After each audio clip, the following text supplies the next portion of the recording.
next thing we want to do is work on your glutes. This exercise is a really good one for combining building up the core strength along with developing independent movement of the legs and building some glute strength. So what you want to do is get yourself on hands and knees. Start off in a normal tabletop position. Bring the hands forward ever so slightly. Keep your knees back ever so slightly. Keep your shoulders well supported, so no drooping down between them. Keep them up and nice and round. Let your weight come forward ever so slightly, so you're not in a full plank position, whichever way you like to do it, just slightly off. Zip up the core, so get that posterior pelvic tilt going.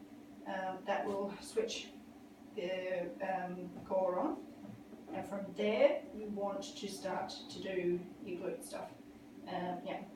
The main thing you want to avoid is any rocking or swaying, so try to keep yourself as stable as possible.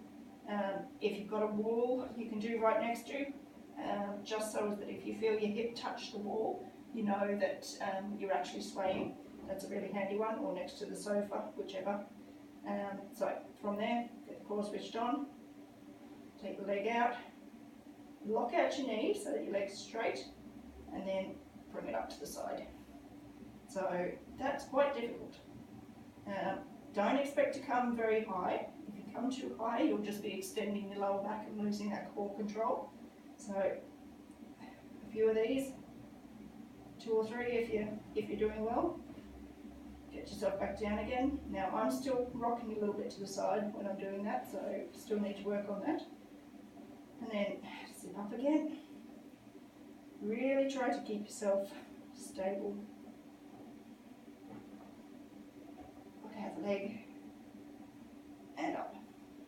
Now if you find that lifting is actually too much, feel free to just take the leg out to the back. You'll feel that movement. Actually, I'm going to fall over sideways if I do that. Get your nearest and dearest to give your bum a bit of a dig. You'll feel that that muscle is actually contracting. That's what you want to be feeling, is your glute contracting. Make sure you're straightening the knee, pointing the toe, leg coming out and back, so not directly backwards, out and back. And that will get the glutes activating. Ideally you want to be building up to around about 10 to 15 of those, a couple of times per leg. Build that into your little exercise sessions where you're doing your hip flexor stretches, your quad stretches, and your core work with the modification, sliding the leg as needed. Sliding the leg, everyone should be working towards that. But the modifications with the towel under your bottom or the glutes, and then this at the end, cycle through that a couple of times.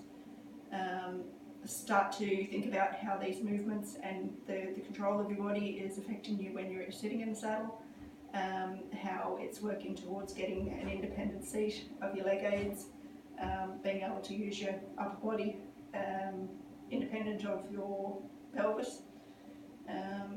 Just basically start thinking about how you're actually sitting in the saddle and how balanced you are. It should all be heading in the right direction.